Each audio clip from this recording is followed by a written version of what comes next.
بسم الله الرحمن الرحيم إن الحمد لله نحمده ونستعينه ونستغفره ونعوذ بالله من شرور أنفسنا ومن سيئات أعمالنا من يهده الله فلا مضل له ومن يضلله فلا هادي له وأشهد أن لا إله إلا الله وأشهد أن محمدا عبده ورسوله يا أيها الذين آمنوا اتقوا الله حق تقاته ولا تموتن إلا وأنتم مسلمون يا أيها الناس اتقوا ربكم الذي خلقكم من نفس واحدة وخلق منها زوجها وبث منهما رجالا كثيرا ونساء واتقوا الله الذي تساءلون به والأرحام إن الله كان عليكم رقيبا يا أيها الذين آمنوا اتقوا الله وقولوا قولا سديدا يصلح لكم أعمالكم ويغفر لكم ذنوبكم ومن يطع الله ورسوله فقد فاز فوزا عظيما أما بعد فإن خير الحديث كتاب الله وخير الهدي هدي محمد صلى الله عليه وسلم وشر الأمور محدثاتها وكل محدثة بدعة وكل بدعة ضلالة وكل ضلالة في النار فأعوذ بالله السميع العليم من الشيطان الرجيم بسم الله الرحمن الرحيم فأعرض عمن تولى عن ذكرنا ولم يرد إلا الحياة الدنيا ذلك مبلغهم من العلم.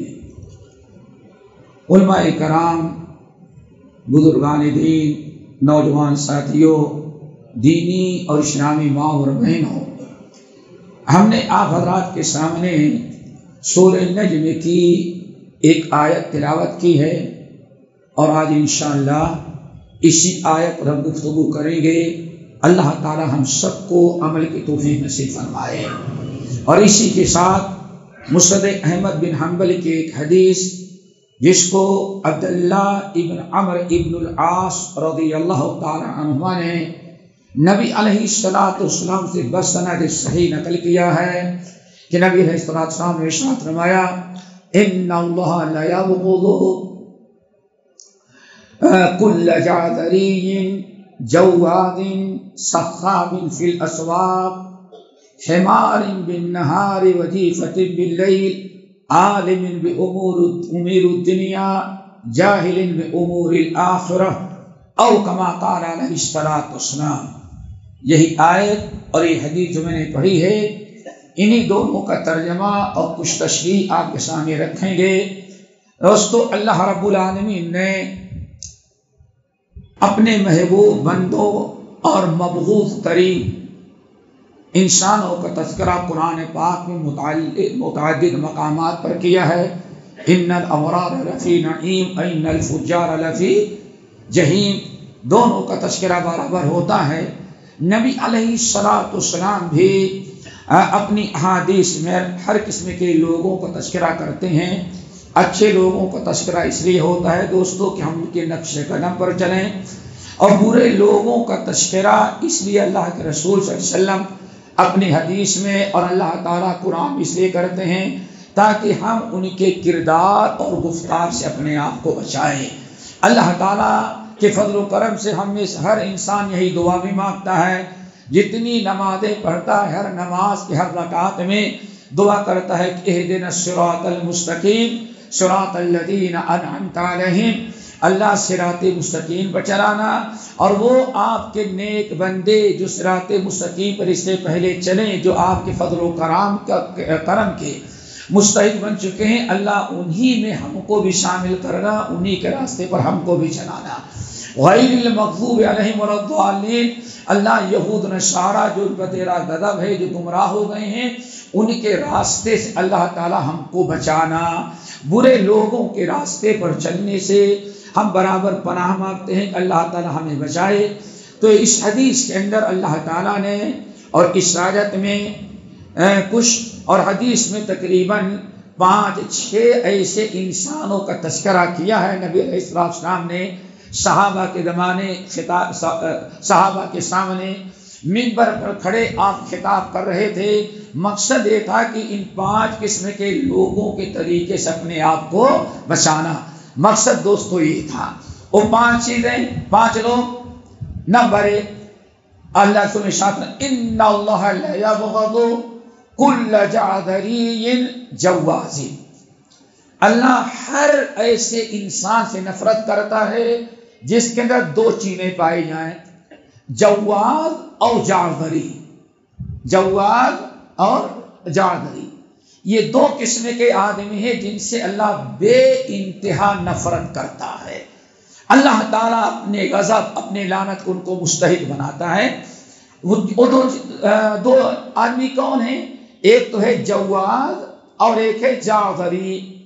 جواز الفظ الغلیظ، ترجمہ کیا گیا الفظ الغلیظ، الجواز الجعدری۔ جواز کے معنی آتا ہے الفظ الغلیظ، ایسا انسان، ایسا کلمہ پڑھنے والا، ایسا مسلمان اللہ نے ایمان سے نوازا، اسلام کی دولت سے نوازا، اللہ رب العالمین نے دین اور ایمان کی سمجھ اس کو عطا کی، لیکن سب کچھ حاصل ہونے کے باوجود انسان اپنے دماغ اور اپنے دل کی اصلاح نہیں کر سکا۔ الجواد الغلیظ، انسان بد زبان ہے، سخت مزاج ہے، سخت دل۔ انسان کا دل بھی سخت ہو اور مزاج بھی کبھی سخت ہو، ٹیڑھا ہو، مزاج کا بھی اور دل کا بھی سخت ہو، بد مزاج ہو، سخت دل ہو، ایسے انسانوں سے اللہ تعالیٰ بے انتہا نفرت کرتے ہیں، اور ایسے انسانوں کے لیے بہت ساری نیکیوں کے راستے اللہ تعالیٰ بند کر دیتے ہیں۔ اسی لیے نبی علیہ السلام نے فرمایا ان اللہ رفیق یحب الرفق، لوگوں اللہ بہت ہی زیادہ نرم ہے، رفیق ہے، مہربان ہے، اور چاہتا ہے کہ یہ صفت اپنے اندر بھی تم پیدا کرو۔ ہمارے اندر سخت دلی نہیں، نہ ہم بد زبان ہوں اور نہ ہم سخت مزاج ہوں اور نہ تو ہم سخت دل ہوں، ہمارا دل بھی نرم ہونا چاہیے اور ہمارا مزاج، ہماری طبیعت بھی نرم ہو۔ یاد رکھیے گا اللہ تعالیٰ کا ایک نظام ہے، نبی علیہ السلام نے ارشاد فرمایا انسان دنیا میں اتنی ہی بھلائیوں، اتنی ہی نعمتوں، اتنے ہی اللہ تعالیٰ کے فضل و کرم کا مستحق ہوتا ہے جتنا وہ نرم مزاج اور نرم دل ہوتا ہے۔ دین اور دنیا کی ساری بھلائیوں کا دار و مدار اللہ تعالیٰ جو حساب کتاب رکھتے ہیں دوستو، وہ انسان کے نرم دل اور نرم مزاجی پر۔ جتنا نرم دل ہوگا، جتنا نرم مزاج ہوگا، اتنا ہی زیادہ اللہ رب العالمین اس کو اپنے فضل و کرم سے نوازتے ہیں۔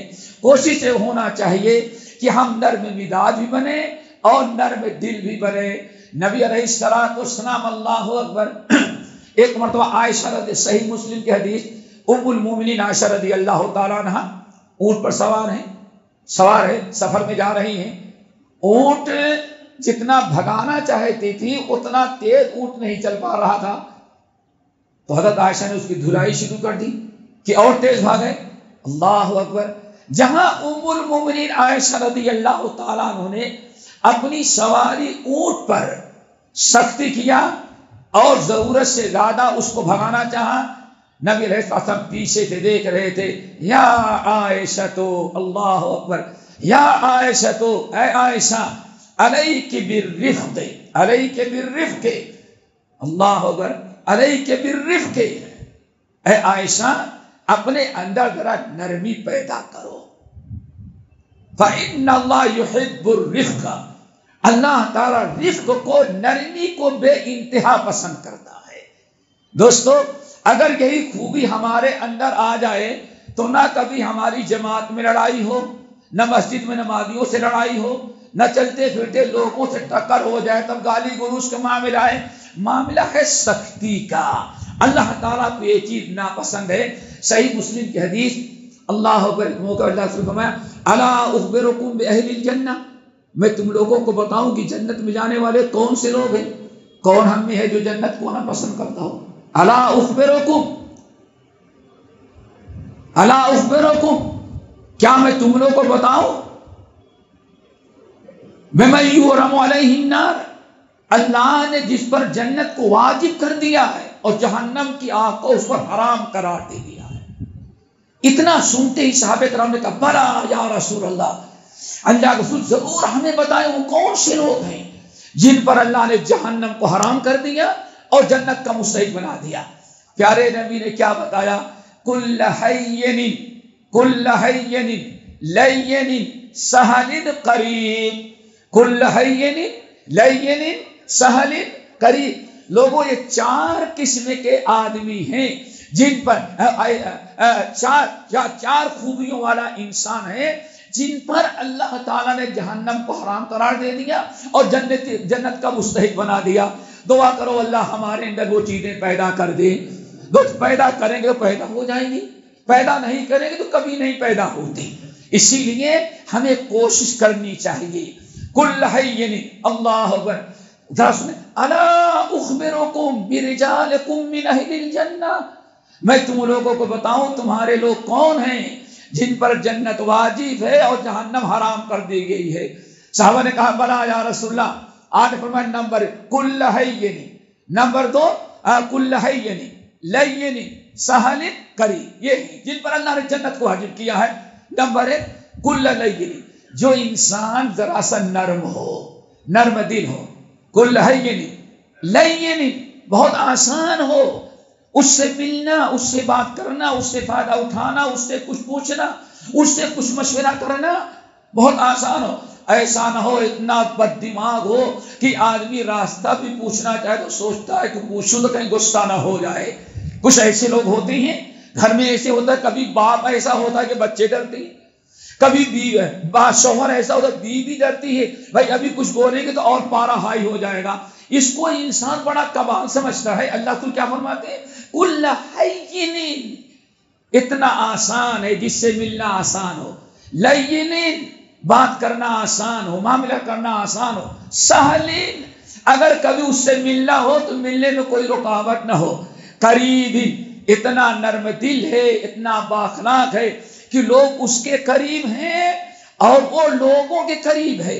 کتنا بڑا بھی بن گیا، معلوم پڑ گیا کہ فلاں آدمی بیمار ہے، اس کے قریب جا کے اس کی عیادت کرتا ہے، فلاں اصول لیتا ہے، فلاں جگہ کوئی مصیبت میں گھرا ہوا ہے، اتنا بڑا ہونے کے باوجود قریب ہے، لوگوں کے قریب ہوتا ہے۔ اللہ اکبر۔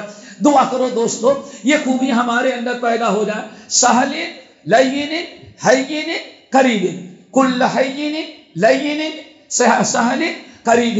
تو دوستو یہ ہے ان اللہ لا یبغض کل جعبری، ہر جواد، ہر بد ترش رو، سخت مزاج، سخت دل کو اللہ تعالیٰ بہت ہی زیادہ ناپسند کرتا ہے۔ اللہ تعالیٰ کے ہاں ایسے انسان کی کوئی قدر و قیمت نہیں۔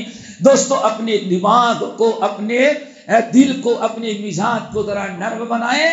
اللہ کے رسول ارشاد فرماتے ہیں ہر انسان کو یا عائشہ تو عائشہ علیہ کے بالرفق فإن اللہ یؤتی الرفق، یؤتی علیہ، اپنے اندر رفق پیدا کرو۔ اللہ تعالیٰ کسی انسان کو نعمتوں سے نوازتا ہے تو اس کے نرمی کے حساب سے جتنا نرم دل ہوگا اتنا ہی اللہ تعالیٰ اس کے اوپر اپنی رحمتیں اور برکتیں نازل کرتے ہیں۔ نمبر 2 میرے بھائی، جازری، سخت زبان، ٹیڑھی زبان استعمال کرنے والا، بد زبان انسان کو جازری کہا جاتا ہے۔ دماغ بھی ٹیڑھا، دل بھی ٹیڑھا، مزاج بھی ٹیڑھا، سخت، اور دل بھی سخت۔ اور اس پر کیا، جس کو کہتے ہیں ایک تو کریلا، دوسرے نیم چہا، کریلا نیم چہا۔ ایک تو ویسے ہی سخت مزاج ہے، سخت دل ہے، اور اس پر مصیبت ہے کہ بڑا بد زبان اور سخت زبان بھی ہے۔ زبان کبھی بڑا ٹیڑھا ہے، زبان نرم ہونی چاہیے۔ فَقُولَا لَهُ قَوْلًا لَيِّنًا لَعَلَّهُ يَتَذَكَّرُ أَوْ يَخْشَىٰ۔ اللہ اکبر۔ موسیٰ علیہ السلام کو، ان کے بھائی ہارون کو فرعون جیسے کافر کے پاس اللہ تعالیٰ بھیج رہے ہیں، جاؤ اس کو اسلام کی دعوت دو اور اس کے سدھارنے کی کوشش کرو، مسلمان اسے کہو مسلمان ہو جاؤ، ایمان لاؤ، ہم اللہ کے نبی ہیں۔ موسیٰ اور ہارون علیہ السلام سمجھانے لگے تو اللہ فرشتے کو بھیج کر کے فرعون کو نہیں کہتا کہ جاؤ جبرائیل جاؤ پہلے فرعون کو دیکھو موسیٰ اللہ کے رسول آ رہے، سیدھے بات کرنا ورنہ اللہ تعالیٰ جہنم میں ڈال دے گا، یا ہم تمہاری بگائی۔ فرعون سے کچھ نہیں کہا جا رہا ہے، ساری نصیحت اور تربیت کس کی جا رہی ہے؟ کس کی جا رہی ہے؟ موسیٰ اور ہارون کی۔ فَقُولَا لَهُ قَوْلًا لَيِّنًا، اے موسیٰ اور ہارون، فرعون بہت بڑا اپنے آپ کو سمجھتا ہے، بہت بڑا انسان بنا ہوا ہے، کبر و غرور کا پیکر بن چکا ہے۔ فَقُولَا لَهُ قَوْلًا لَيِّنًا، اس سے بات کرنا تو ذرا نرم لہجہ استعمال کرنا۔ اہل علم کہتے ہیں اللہ کا کرم، اللہ کی مہربانی ذرا دیکھو کہ نبیوں کو کہہ رہا ہے کہ فرعون سے بات کرنا تو ذرا زبان اپنی نرم استعمال کرنا۔ فَقُولَا لَهُ قَوْلًا لَيِّنًا لَعَلَّهُ يَتَذَكَّرُ أَوْ يَخْشَىٰ، نرمی سے بات کرنا، شاید کی نرم گفتگو سننے کے بعد فرعون آپ کی دعوت پر، آپ کے باتوں پر غور و فکر کرے اور شاید کی ہدایت کا راستہ اسے مل جائے۔ تو دوستو کہنے کا مطلب زبان ہماری درست ہو۔ زبان کتنی مشکل چیز ہے، زبان کی اصلاح۔ اللہ اکبر۔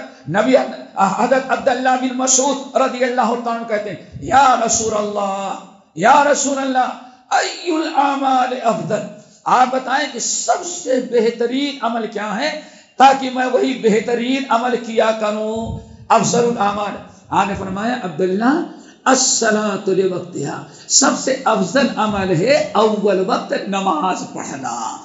اللہ تعالیٰ ہمارے ان بھائیوں کو بھی توفیق دے جو نماز پڑھتے تو ہیں بڑے شوق کے ساتھ، لیکن سورج غروب ہونے کے تھوڑا سا پہلے عصر پڑھتے ہیں، اور سورج طلوع ہونے کے تھوڑے سے پہلے کیا پڑھتے ہیں؟ وہ فجر پڑھتے ہیں۔ اللہ اکبر۔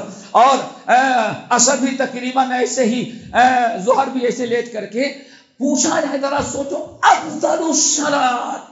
اور عبداللہ بن مسعود راوی ہیں اور بڑے دعوے کے ساتھ کہا جاتا ہے ہمارے امام کی فقہ کا سارے دور و مدار کس پر ہے؟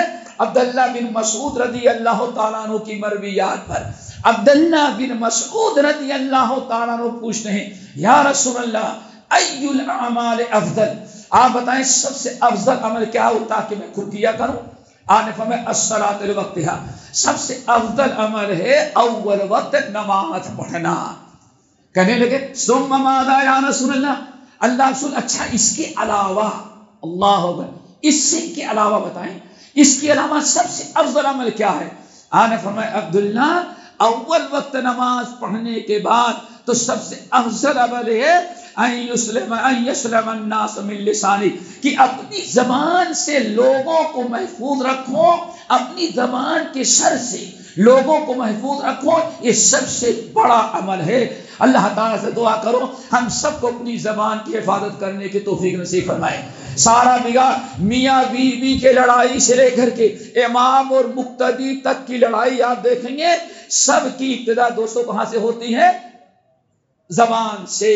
اگر ہماری زبان درست ہو جائے، بولنے کے پہلے سوچ لیں کس کو کیا کہہ رہے ہیں، یہی زبان جب بے لگام ہو گئی تو پورا معاشرہ فساد زدہ ہو گیا۔ اللہ تعالی ہم سب کی زبان کی اصلاح فرمائے۔ اور کیسے ہوتا ہے، کتنی اہمیت ہے دوستو، اللہ اکبر۔ حضرت معاذ بن جبل رضی اللہ تعالیٰ عنہ کی حدیث مسند احمد کی ہیں، اور آپ لوگ ماشاءاللہ مشکات جب پڑھتے ہیں، مطالعہ کرتے ہیں، تب سے اس حدیث کا مطالعہ شروع کیا ہوگا اور ہر ایک کو یاد ہوگی۔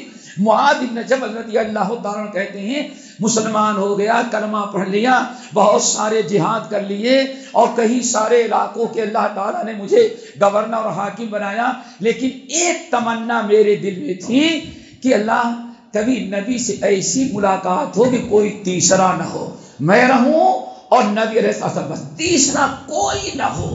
کہتے ہیں اسی تمنا کو لیے ہوئے انتظار کر رہا تھا کہ اللہ کون سا وقت ملے کہ نبی اکیلے ہوں، میں ان سے کچھ اپنے دل کی بات کروں۔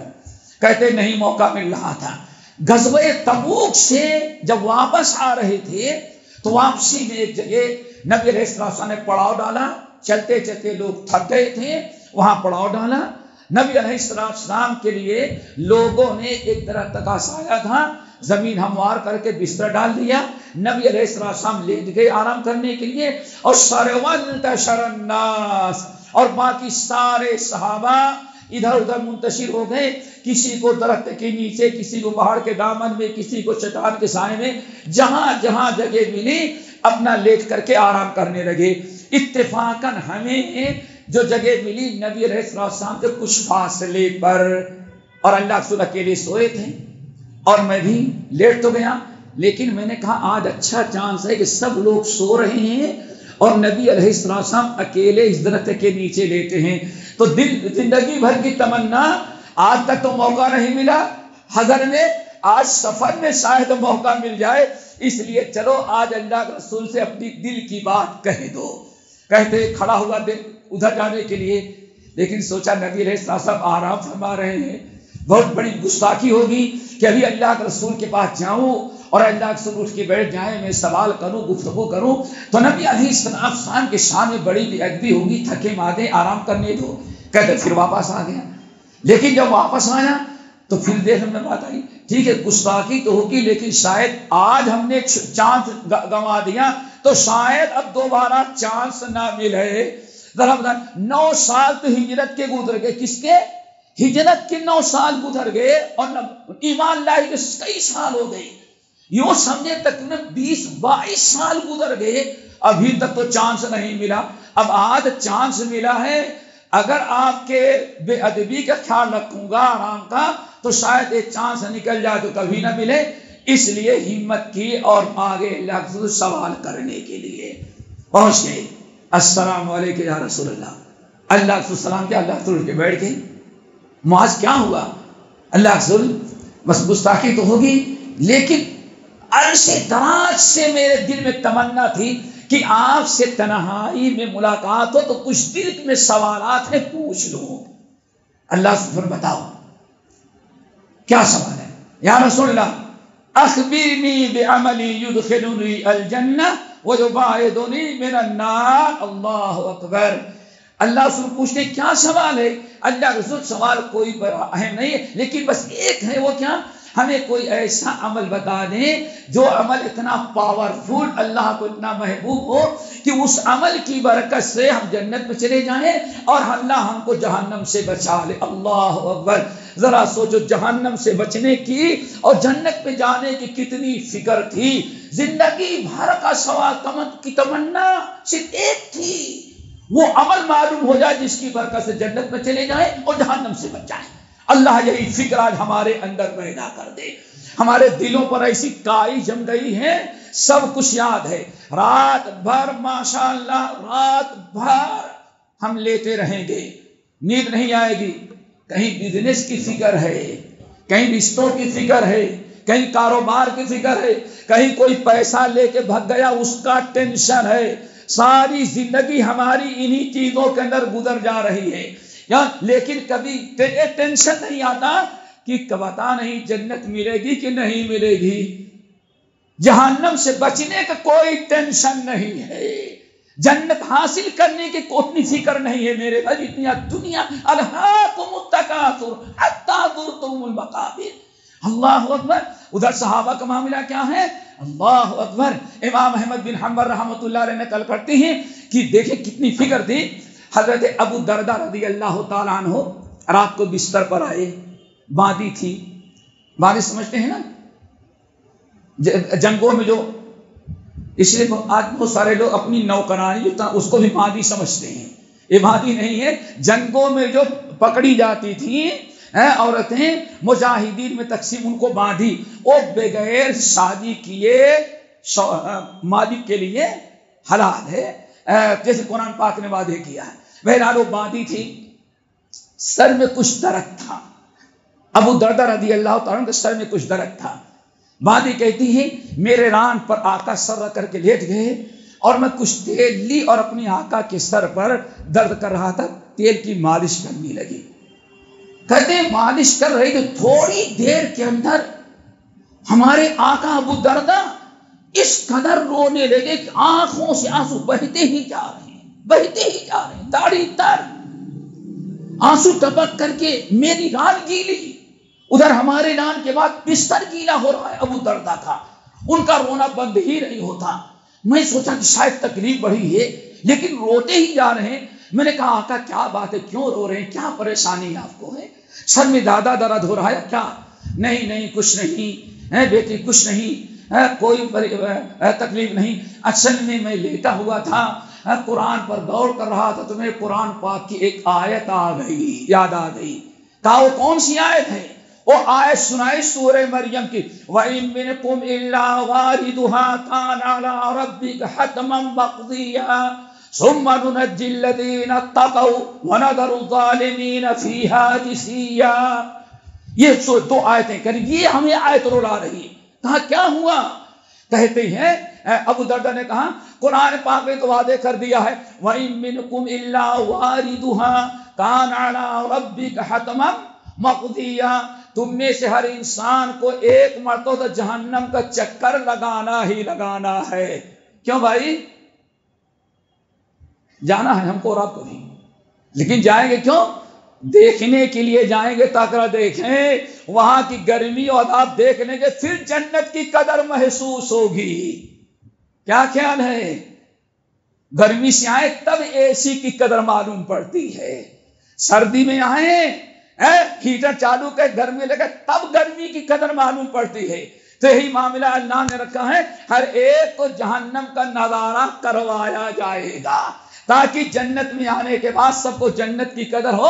اللہ کا شکر ادا کریں، رب تیرا کرم ہے ایسے عذاب سے بچا لیا ہے، ورنہ کیسی ہے جہنم میرے بھائی، اس کا چانس نہیں۔ وَإِن مِّنكُمْ إِلَّا وَارِدُهَا كَانَ عَلَىٰ رَبِّكَ حَتْمًا مَّقْضِيًّا، تم میں سے ہر انسان کو ایک مرتبہ جہنم کا چکر لگانا ہی لگانا ہے۔ اللہ نے کیا فرمایا؟ ثُمَّ نُنَجِّي الَّذِينَ اتَّقَوْا، جو تقوی والے ہوں گے ان کو نکال لیں گے، وَنَذَرُ الظَّالِمِينَ فِيهَا جِثِيًّا، اور ظالم و مشرکوں کو اسی میں چھوڑ دیں گے۔ ابو دردہ رضی اللہ تعالیٰ عنہ کہتے ہیں میری باتیں رونے کی وجہ یہ ہے کہ جہنم میں جانے کا یقین تو ہے، لیکن اب پتہ نہیں نکالا ہم کو نکالے جانے والوں میں پتہ نہیں میرا نمبر لگے کہ میرا نمبر ان میں نہ لگ سکے۔ اتنی فکر، اتنا خوف اس کو تھی جہنم کے۔ اللہ اکبر۔ حرم بن حیان رحمت اللہ علیہ ساری رات جگتے رہیں گے، ساری رات کروٹ بدل رہے ہیں، تہجد کی نماز پڑھتے ہیں، روتے ہیں، آ کر کے لیٹتے ہیں۔ کہا کیا ہوا؟ کہا آج بیوی کھانا پکا رہی تھی، کیا کھانا پکا رہی تھی، لکڑی طرح ہم نے آگ میں ڈالا، چولہے میں ڈالا تو میری انگلی جل گئی۔ سوچ رہے ہیں دنیا کی آگ میں انگلی اتنی جل جاتی ہے تو جہنم میں اگر ڈال دیا گیا تو اس کی آگ کتنی سخت ہوگی۔ اس جہنم کی آگ کی سوچ نے مجھے ہمیں سونے سے محروم کر دیا ہے۔ تو دوستو ہمارے اندر فکر ہو تو اس کی ہمارے اندر اگر فکر ہو تو ساری مشکلات آسان ہیں۔ تو بتا رہا تھا حضرت معاذ بن جبل 22 سال کے بعد موقع پائے تو کیا سوال کیا؟ اللہ کے رسول ذرا وہ عمل بتائیں جس سے ہم جنت میں چلے جاؤں، جہنم سے بچ جائیں۔ اللہ کے رسول نے فرمایا ارکان خمسہ پورا بیان کیا، شرک سے روکا، ارکان خمسہ بیان کیا۔ پھر اللہ کے رسول نے فرمایا کیا میں تمہیں اور بتاؤں کہ یہ تو سبھی ہے، اسلام کی سربلندی کیا ہے؟ ضرور بتائیے۔ آپ نے فرمایا ذروۃ الاسلام جہاد فی سبیل اللہ ہے۔ آپ نے فرمایا پھر الا اخبرکم بالدرجات، تمہارے درجات کیسے بلند ہوں گے بتاؤں؟ بھلا یا رسول اللہ۔ پھر آپ نے فرمایا الا اخبرک علی ابواب الخیر، کیا میں جنت کے اور نیکیوں کے دروازے نہ بتاؤں؟ بھلا یا رسول اللہ، جنت کے دروازے، نیکیوں کے دروازے بتائیں۔ آج محمد تہجد کی نماز، نفلی صدقات خیرات اور اسی طرح سے اور آگے بڑھیں۔ پھر آخر میں اللہ رسول نے فرمایا حضرت معاذ خوش ہو گئے، انشاءاللہ جنت میں ضرور جاؤں گے۔ کیوں؟ جتنے اعمال آپ بتائے سب الحمدللہ کرتا ہوں، توحید بھی ہے، ارکان خمسہ کی پابندی ہے، تہجد کی نماز پڑھتا ہوں، نفلی صدقات خیرات روزے رکھتا ہوں، جہاد آپ کے ساتھ کرتا ہوں الحمدللہ۔ اب تو کوئی پریشانی، ضرور جنت میں جاؤں گا۔ کیوں؟ آپ نے جنت میں جانے کے جتنے اعمال بتائے الحمدللہ سب ہم کرتے ہیں. خوش ہو گئے. پھر اللہ رسول نے فرمایا الا ادلک بملاک ذلک کلہ، معاذ جنت کے سارے اعمال تو کر رہا ہے لیکن میں تم کو بتاؤں وہ بات کہ اسی ایک بات پر تمہارے ساری نیکیوں کے قبولیت کا اور نجات کا سبب بننے کا دار و مدار ہے. حضرت معاذ کہتے ہیں اللہ تو ضرور بتائیں. وہ بھی سن لیں. ہم تو یہی سمجھتے اتنے اعمال کر لیں گے تو جنت میں چلے جائیں گے. آج معلوم پڑ رہا ہے کہ ان اعمال کے جنت میں جانے کا سبب بننے کے لیے کوئی اور چیز ضروری ہے. آپ بتائیں. تو اللہ صلی اللہ علیہ وسلم نے اپنی زبان مبارک نکالی اور فرمایا کف علیک لسان، اگر تم چاہتے ہو کہ تمہارے روزہ، تمہاری نماز، تمہاری تہجد گزاری، تمہارا جہاد فی سبیل اللہ، تمہارے صدقات اور خیرات اور تمہارا جہاد، جتنی نیکیاں تم کر رہے ہو، اگر چاہتے ہو یہ نیکیاں اللہ تعالیٰ کے ہاں قبول کی جائیں تو بس ایک شرط ہے، کیا؟ اپنی زبان کی حفاظت کر لو. دوستو زبان کی حفاظت، انسان اگر اپنی زبان کی حفاظت نہ کرے، جس کے متعلق جو چاہے دل میں آتا ہے انسان کہہ ڈالتا ہے، یہ بہت ہی زیادہ نقصان دہ چیز ہے، انسان کے اعمال کے بربادی کے سبب بنتے ہیں. اسی لیے دعا کرو اللہ ہم سب کو اپنی زبان کی حفاظت کرنے والا بنائے. ابھی رات کو میں نے ایک حدیث سنائی، تقریباً 3-4 حدیثیں ہمیں ملی ہیں، ان میں سے ایک سنا دوں. اللہ تعالیٰ سے دعا کرو دوستو نیکیاں کم ہو لیکن زبان کی حفاظت ضرور ہونی چاہیے. کیوں؟ ساری نیکیوں کے قبولیت کا دار و مدار زبان پر ہے. جنگ احد کے موقع پر سمجھتے ہیں کتنا خطرناک غزوہ تھا. جنگ احد کے موقع پر 3 روایتیں ہیں جن میں سے ایک یہ ہے، اللہ اکبر، ایک انسان شہید ہو گیا اور بہت ہی یعنی بے دردی کے ساتھ کافروں نے ان کا مسئلہ کیا. جب لاش اکٹھا کی گئی تو نبی علیہ السلام نے ایسی لاشوں پر حکم دیا تو اوپر سے کپڑا ڈال دو تاکہ بے ادبی نہ ہو اور کسی کو جلدی نظر نہ آئے. ایک عورت، اس کا اکلوتا بیٹا شہید کیا گیا، جسم کا کوئی عضو صحیح سالم نہ رکھا گیا، بیوہ تھی، اسی ایک جوان بیٹے پر بھروسہ تھا، اور میدان احد میں جب اس کو شہید کیا گیا اور پوری طریقے سے زخمی مسنا کیا گیا تو نبی علیہ السلام نے چادر ڈلوا دی اور کہا اس کی ماں کو کوشش کرنا ماں اس کے قریب نہ آ سکے. ترمذی وغیرہ کی روایت، قریب نہ آ سکے. اللہ اکبر. ماں کو جنگ ختم ہوئی، ماں بیچاری بڑی تیز رفتاری کے ساتھ بھگی، آئی دوڑی، زخمیوں میں بیٹا نہ پائی، اپنے اکلوتے بیٹے کو جس پر زندگی کا سہارا تھا ڈھونڈنے لگی. اندازہ لگا کہ شاید کسی نے بتایا ادھر تمہارا بیٹا. وہاں گئی تو جو صحابی مقرر کیے گئے تھے کہ ماں قریب نہ آ سکے وہ غفلت میں پڑے اور بوڑھی وہ عورت بیچاری سیدھے جا کے بچے کے پاس پہنچ گئی. اب ایسے موقع پر پہنچ گئی کہ اب وہاں سے ہٹانا اس کے لیے، بیٹے کے لیے ماں کو ہٹانا بہت مشکل تھا. چادر اٹھائی تو دیکھتی ہے کہ بیٹا لہو لہان، روح قبض ہے، جسم کا کوئی عضو صحیح سالم محفوظ نہیں ہے، اور گرد و غبار کے دھول مٹی خون کے ساتھ اس کی مٹی میدان کی اس کے بدن پر، چہرے پر چاروں طرف گرد آلود ہے. ماں بیٹھ گئی. کیا کرتی؟ بس کہتے ہیں اللہ، شوہر کو پہلے تم نے لے لیا تھا، وفات یہ کہ بے بیگی کی زندگی تھی، اسی ایک بیٹے پر، اسی پر امید کر کے رکھی تھی کہ ہمارے بڑھاپے کا اور بقیہ زندگی کا ہی ہمارا سہارا بنے گا. اللہ تعالیٰ منظور ہی تھا کہ اس کو بھی شہید کرے اور میں بغیر شوہر کی طرح بغیر اولاد کی بھی زندگی گزاروں. یہ اللہ تعالیٰ تیرا فیصلہ، ہم اس پر خوش ہیں. اور وہ عورت، صحابی کے انس بن مالک رضی اللہ تعالیٰ عنہ کہتی، وہ عورت ماں بیٹھی اور اپنے ہاتھوں سے صاف کرتی ہے مٹی، خون آلود صاف کرتی ہے، پہنچتی ہے، لیکن اتنا زیادہ خون آلود اور اتنی مٹیاں اس کو لگ گئی ہیں کہ ایک مرتبہ میں صاف ہونا ناممکن ہے. ایسے صاف کرتی ہے، آنسو بہ رہے ہیں اور کہتی یا بنیا ہنی اللہ کا الجنہ، یا بنیا ہنی اللہ کا الجنہ یا بنیا ہنی اللہ کا الجنہ. بیٹے کچھ نہیں کہہ سکتی، اتنا ہی کہ اللہ تعالیٰ تیری شہادت کو قبول فرمائے. بیٹے جنت دلارے تیرے لیے مبارک ہو. خون پوچھتی جاتی ہے اور اس طرح سے آنکھ سے آنسو بہ رہے ہیں، شکوہ شکایت نہیں ہے. ہاتھ سے بدن سے اس کے بدن سے دھول مٹی مٹاتی ہے اور یہی ایک جملہ ہنی اللہ کا الجنت یا بنیا، پیارے دلارے بیٹے جنت اور شہادت تیرے لیے جنت تجھے مبارک ہو. اتنا کہہ رہی تھی بار بار، اتنے میں نبی علیہ السلام پہنچ گئے. اب ماں کو ہٹا نہیں سکتے تھے. نبی علیہ السلام ماں کی ممتا اور اس کی ساری پریشانیاں دیکھ رہے ہیں اور بار بار یہی کہتی ہے ہنی اللہ کا الجنت یا بنیا، دلارے جنت تجھے مبارک ہو. نبی علیہ السلام کچھ دیر خاموش رہے، پھر کہتے امی جان ایسا نہ کہیں، امی جان ایسا نہ کہیں، 100% جنت کی مبارکبادی نہ دیں، بلکہ آپ یہ کہیں کہ بیٹے اللہ تعالیٰ تمہاری شہادت کو قبول کرے، تجھے جنت نصیب فرمائے. اور تم فیصلہ سنات رہی ہو بیٹے تمہارا جنت مبارک ہو. تمہیں پتا نہیں لعلہ کان یتکلم بما لا یعنی، امی جان شہادت ہوئی، شہید ہوا، سب کچھ دیکھ رہی ہو، لیکن تجھے یہ پتا نہیں کہ ہو سکتا ہے لا یعنی فضول باتیں کرتا رہا ہو.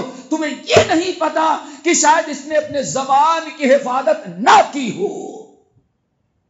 اگر زبان کی حفاظت نہیں کیا ہے تو یہ ساری شہادتیں بھی جنت سے روک محروم کر دیں گی. میرے بھائی زبان کا مسئلہ اتنا ٹیڑھا ہے. میدان جنگ ہو، نوجوان بچہ ہو، شہید ہو چکا ہو، لیکن اللہ رسول کیا فرماتے ہیں؟ نہیں، 100% جنت کی گارنٹی نہ دو. کیوں؟ ممکن ہے کہ اس کی زبان ٹیڑھی ہو، زبان کی اصلاح نہ کیا ہو، زبان سے گالی گلوچ نہیں، لا یعنی فضول باتیں بکتا رہا ہو، تو ممکن ہے کہ یہ جنت میں جانے سے اس کی زبان اس کے لیے رکاوٹ بن جائے. میرے بھائی ہماری زبان کا کیا حشر ہے؟ بیٹھتے ہیں تو غیبت، چغلی، شکوہ شکایت، اور وہ بھی کہیں ماشاءاللہ سیاست پر آ جائیں تو معلوم پڑتا ہے سعودیہ گورنمنٹ سے بری حکومت کوئی دنیا میں نہیں ہے. کسی کافر کی شکایت نہیں، کسی گردانین کی شکایت نہیں، کسی برے شرابی اتنی شکایت نہیں جتنا میں سمجھتا ہوں سلمان اور محمد بن سلمان کی شکایت کرتے ہوں. گالی کون سی چیز ہے؟ کسی نے کافر کہا، کسی نے مرتد کہا، کسی نے طاغوت کہا. یہ سب آپ کریں، اپنی زبان کی حفاظت کرو دوستو. ان سے تمہیں کیا لینا ہے؟ اپنے ملک کی فکر کرو، ان سے تمہیں کیا لینا ہے؟ سب کا معاملہ اللہ کے ہاتھ ہے. آج یہ واٹس ایپ اور موبائل، جس کے متعلق جو چاہو دوستو، زبان بے لگام ہے، جتنا چاہو جس کے بارے میں سب کچھ نہیں ڈالو. کیا سمجھتے ہو؟ ما یلفظ من قول الا لدیہ رقیب عتید. ما یلفظ من قول الا لدیہ رقیب عتید. اے لوگوں زبان ذرا سنبھال کے استعمال کرو. تمہارے زبان سے ایک کلمہ بھی ایسا نہیں نکلتا جس کو کرامن کاتبین ریکارڈ نہ کر لے رہے ہو. یہ مشین تو کبھی فیل ہو جاتی ہے، نہیں فیل ہوتی. نیٹ ورک ختم، 2 پیسے کوڑی کا ہو گیا، ٹھیک ہے نا، سب ختم.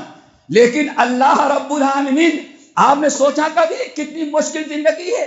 نمبر ایک کیا کر رہے ہیں اللہ سب دیکھ رہا ہے. نمبر 2 اپنی زندگی اپنے معاملات کو سنبھالو.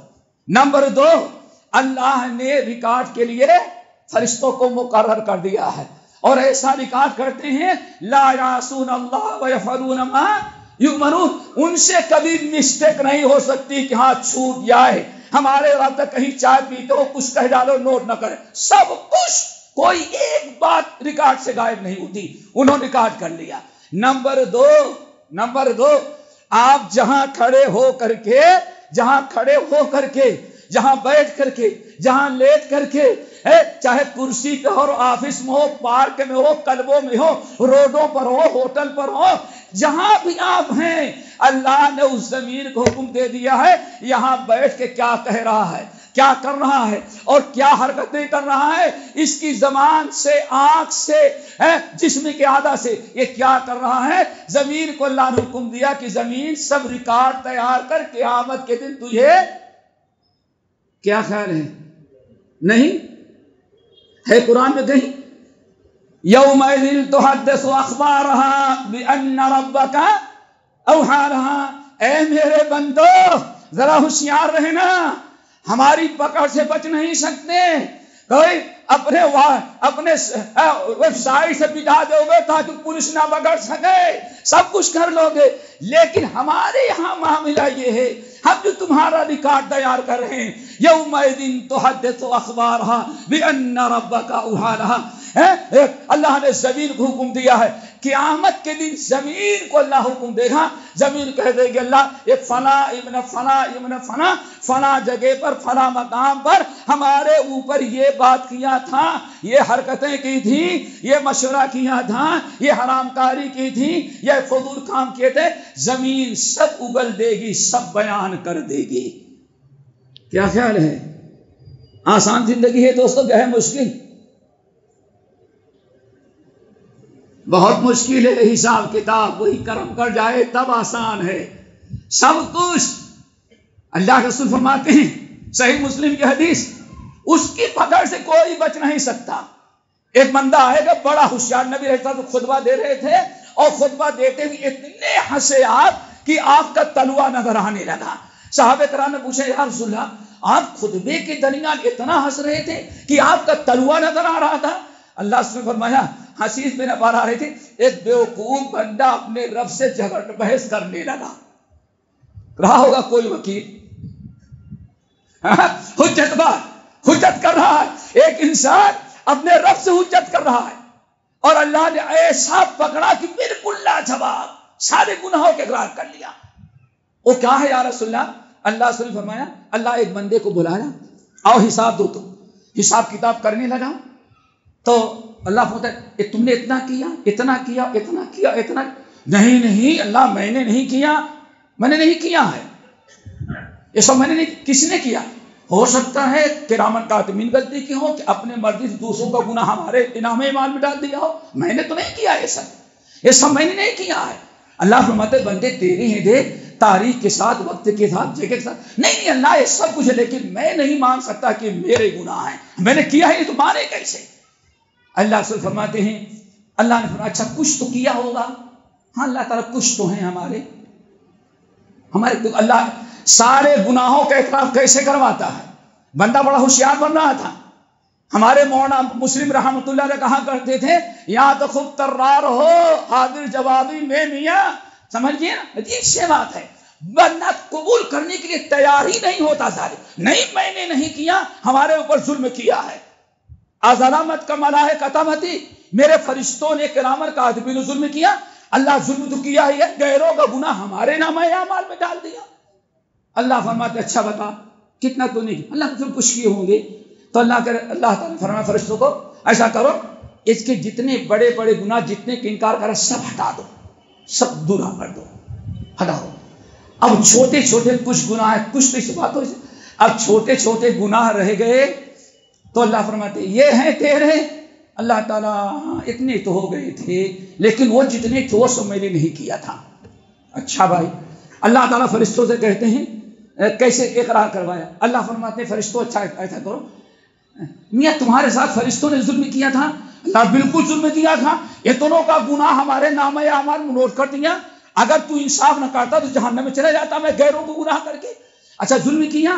ہاں ظلم کیا، چلے ظلم کیا تو ہم اس کا بدلہ دیتے ہیں، فرشتوں تم لوگوں نے ظلم کیا، اس کی ہر نیکی کے بدلے، ہر برائی کے بدلے ایک نیکی دے دو۔ جو چند برائیاں رہ گئی تھی نا، جتنے کو مان رہا تھا، اچھا فرشتے ظلم کیا تمہارے ساتھ تو ہم اس کو فرشتوں کو سزا تو نہیں دیتے، چلو اس کفارے میں تم کو اتنی پریشانی ہوئی، جتنا گناہ تمہارے پاس ہے جن کا تم کہتے ہو ہاں تم نے کیا ہے، تو ان فرشتوں کے ظلم کے بدلے ہم تمہیں ہر گناہ کے بدلے ایک نیکی دے دیتے ہیں۔ بڑا خوش، 100 200 1000 2000 نیکیوں کے ثواب پا گیا تو تو کہتا کیا؟ یا رب فعلت اشیاء لم اراها هنا، اللہ میں نے اور سارے گناہ کیے تھے لیکن کرامن کاتبین نے ظلم کیا، نوٹ نہیں کیا۔ کیا کیا؟ یا رب فعلت اشیاء لم اراها هنا، اللہ میں نے تو اور گناہ کیا تھا لیکن کسی گناہ کو دیکھنے کہاں گئے میرے سارے گناہ؟ اللہ سبحانہ، اسی لیے مجھے ہنسائی آ گئی، اب گناہ کے بدلے نیکیاں دینے لگا تو بندہ کہتے وہ سارے گناہ بھی میرے ہی تھے۔ میرے بھائیو، اللہ گناہوں کا اعتراف کیسے بھی کروا لے گا، اللہ کے ہاں کوئی بچ نہیں سکتا، اللہ کے ہاں سب ریکارڈ ہے۔ کل انسان الزمناہ طائرہ فی عنقہ ونخرج لہ یوم القیامۃ کتابا یلقاہ منشورا۔ اللہ تعالیٰ سے دعا کرو ہمیں زبان کی حفاظت کرنے کی توفیق نصیب فرمائے۔ دو ہو گئے دوستو، بد زبان، بد اخلاق، سخت مزاج اور سخت دل، اور بد زبانی، ٹیڑھی زبان، دماغ بھی ٹیڑھا، دل بھی ٹیڑھا اور زبان بھی ٹیڑھی۔ اللہ ان تینوں کی اصلاح فرمائے۔ اب نمبر چار اللہ سنی صاحب، جس کو اللہ بے انتہا ناپسند کرتا ہے، بہت ہی زیادہ ان سے نفرت کرتا ہے، اللہ بہت زیادہ غصہ ہوتا ہے۔ نمبر 4 وہ کون ہے؟ اللہ اکبر، حمار بالنہار، دن کا گدھا ہے وہ۔ کیا ہے؟ دن کا گدھا۔ اللہ اکبر، گدھے سے اللہ کیوں نفرت کرے گا بھائی؟ یعنی انسان جو ہے تو آدم کی اولاد، لیکن ہے کیسے؟ وہ گدھے کے مانند ہے۔ مثل الذین حملوا التوراۃ ثم لم یحملوها کمثل الحمار یحمل اسفارا۔ اللہ فرماتے ہیں جن کو ہم نے کتاب دیا، کتاب پڑھتے ہیں، سیکھتے ہیں، سمجھتے ہیں، لیکن عمل نہیں کرتے تو ان کی مثال ان کے گدھوں کی طرح ہے۔ گدھا جیسے کچھ فائدہ نہیں اٹھاتا، گدھے کے پیٹھ پر کتابیں رکھ دو، دین کی، ایمان کی، آسمانی کتابیں، قرآن، تورات، انجیل، کچھ نہیں فائدہ اٹھاتا۔ ایسے اس کے گھر میں کتاب پڑھی، قرآن پڑھا، علم پڑھا ہوا، لیکن اس انسان نے کبھی علم سے فائدہ نہیں۔ کیا مطلب؟ حمار بالنہار، دن کا گدھا ہے وہ۔ اللہ ایسے انسان کو بہت ناپسند کرتا ہے۔ اچھی نہیں لگ رہی کیا بجے؟ گدھا بہت برا لگ رہا ہے انسان، لیکن ہے کیا؟ حمار بالنہار، دنیا کے لیے تو مارکیٹ میں گدھوں کی طرح محنت کرتا ہے، دنیا کے لیے، پیٹ کے لیے، جائیداد پراپرٹی بنانے کے لیے، بہترین بنگلہ بنانے کے لیے محنت کرتا ہے۔ تو حمار بالنہار، گدھا تو تھک جائے لیکن وہ تھکتا نہیں، کتنا حاصل کر لے، کتنا کمائے، نہ نماز کی فکر، نہ روزے کی فکر، نہ تلاوت قرآن کی فکر، نہ اولاد کی تربیت کی فکر، نہ بیوی کے حق کے، صرف دنیا کے پیچھے پڑ۔ حمار بالنہار، وہ دن کا گدھا ہے۔ اللہ اکبر، ایسے انسان کے کیوں میرے بھائی؟ یہ زندگی جو ملی ہے کس لیے ملی ہے؟ ابھی ہمارے قاری صاحب نے تلاوت کیا، سنا؟ وما خلقت الجن والانس الا، ہم نے انسان اور جنات کو اپنی عبادت کے لیے پیدا کیا، یہ جانور پیدا کیے تیری وفا کے واسطے، چاند و سورج ہے، ستارے ہیں تیری وفا کے واسطے۔ اللہ اکبر، یہ سارا جہاں تیرے لیے اور تو خدا کے واسطے۔ یہ ہمارا اور آپ کا معاملہ ہے دوستو، ہم پیدا کیے ہیں کس کے لیے؟ عبادت کے لیے۔ اب اس عبادت کے لیے ہمیں زندہ رہنا ہے نا، زندہ رہنا تو کھانا بھی ہے، پینا بھی ہے، اور کھانے پینا من سلوات اوپر سے نازل نہیں ہوگا، اس کے لیے مارکیٹ میں محنت بھی کرنا ہے، کسانی کے کام بھی کرنا ہے، کاروبار بھی کرنا ہے۔ اصل مقصد ہے دوستو دنیا میں آنے کا اللہ تعالیٰ کی عبادت اور آخرت کی تیاری۔ یہاں صرف جنت میں جانے کی تیاری کرنے کے لیے آئے ہیں، جہنم سے بچنے کے لیے ہم آئے ہیں۔ لیکن اب غور سے سنیں، 5 وقت کی نماز اللہ نے فرض کیا، ہونا یہ چاہیے تھا کہ ہم 24 گھنٹے کیا کرتے؟ عبادت کرتے رہتے، لیکن نہیں، 24 گھنٹے عبادت نہیں ہو سکتی۔ کیوں؟ کھانا ہے، پینا ہے، بیوی بچوں کا حق ہے، ماں باپ کا حق ہے، محنت کرنا ہے، کاروبار کرنا ہے۔ اللہ رب العالمین نے اس کی مثال یوں سمجھے دوستو، کبھی 1 گھنٹے کی چیز کے لیے 23 گھنٹے آپ کو گنوانے پڑتے ہیں. مقصد 23 گھنٹے نہیں بلکہ زندگی وہ 1 گھنٹہ مقصد ہے. نہیں سمجھے؟ آپ کسی عالم کو بلاتے ہوں گے، ہندوستان کے آخری کنارے سے بلایا. اذان تو ہو گئے کیسے؟ کہاں سے بلایا؟ آخری کنارے سے. آیا 8 گھنٹے 9 گھنٹے 10 گھنٹے آیا، اور ٹرین سے آیا تو 12 گھنٹے کیا 18 گھنٹے. اب ذرا بتائیں 1 گھنٹے کی تقریر کے لیے 1 گھنٹے آپ کو تقریر کرانی تھی، مقصد تھا تقریر کرانا، لیکن اس کے لیے کتنے انتظامات کیے؟ ہزاروں کا ٹکٹ، اور سمجھے کہ 24 گھنٹے کا سفر طے کر کے آیا، اور کام کیا کیا؟ 1 گھنٹے. میرے بھائی اب ہے زندہ رہنے کے لیے، اللہ کی عبادت کے لیے زندہ ہے. عبادت تو تھوڑی دیر کرنا ہے، لیکن اس زندہ رہنے کے لیے 8 گھنٹے ڈیوٹی کرنا ہے، 12 گھنٹے نوکری کرنا ہے، آنا ہے جانا، پتہ نہیں کتنے انتظامات. یہ سب اسی عبادت کے لیے ذریعہ ہیں. نہیں کھائیں گے تو مر جائیں گے، نہیں کھائیں گے تو کھڑے نہیں ہو سکیں گے. ہمیں نماز پڑھنا ہے، قرآن پڑھنا ہے. تو دوستو اصل مقصد ہے دنیا میں آنے کا اللہ کی عبادت، جنت حاصل کرنا، جہنم سے بچنا، اور جنت کا وارث ہونا، رب کی رضا. لیکن یہ 5 وقت کی نماز یا اللہ کی عبادت کے لیے اتنے سارے انتظامات کرنے پڑتے ہیں. اس لیے رب العالمین نے کیا فرمایا؟ فَإِذَا فَرَغْتَ فَانصَبْ وَإِلَىٰ رَبِّكَ، اور کیا کبھی فَإِذَا فَرَغْتَ فَانصَبْ وَإِلَىٰ رَبِّكَ فَارْغَب. جائز کاروبار کرو، دوڑ دھوپ کرو، محنت کرو، روزی روٹی کا انتظام کرو، لیکن جائز ضرورتوں سے فارغ ہو جاؤ تو فَإِذَا فَرَغْتَ فَانصَبْ وَإِلَىٰ رَبِّكَ فَارْغَب. جب ضرورت سے فارغ ہو گئے تو فارغ والا ٹائم رب کی طرف توجہ کرو اور رب کی عبادت کرو. کیا خیال ہے؟ آئی بات سمجھ میں؟ فَإِذَا فَرَغْتَ فَانصَبْ وَإِلَىٰ رَبِّكَ فَارْغَب. حدیث قدسی، یا ابن آدم تفرغ لعبادتی، اے آدم کے اولاد، یہ ساری دنیاوی کاموں کو کرتے ہوئے یہی 24 گھنٹہ ہے، اس میں سونا بھی ہے، بچوں کا حق بھی ادا کرنا ہے، ڈیوٹی بھی کرنا ہے، کاروبار بھی کرنا ہے، لیکن یہی سارا جو 24 گھنٹہ ہے ساری ذمہ داریاں نبھاتے ہوئے یا ابن آدم کے اولاد تفرغ لعبادتی، میری عبادت کے لیے بھی تھوڑا سا ٹائم نکال. اللہ اکبر، اوپر والے کا کرم. یہ نہیں کہتا کہ 23 گھنٹے میری عبادت کرو اور 1 گھنٹے دنیا داری کرو. اللہ فرماتے ہیں ساری ذمہ داری ادا کرو، لیکن انہی ذمہ داریوں میں سے یا ابن آدم تفرغ لعبادتی، آدم کی اولاد ذرا یہی جو اوقات ہے 24 گھنٹے کے، انہی میں سے تھوڑا سا ٹائم میری عبادت کے لیے نکال. اللہ اکبر. میرے بھائی کو عبادت کے لیے وقت نکالیں. جب ہم عبادت کے لیے وقت نکالیں گے تو یہی وہ چیز ہے جس کا اللہ حکم دے رہا ہے. فَإِذَا فَرَغْتَ فَانصَبْ وَإِلَىٰ رَبِّكَ فَارْغَب.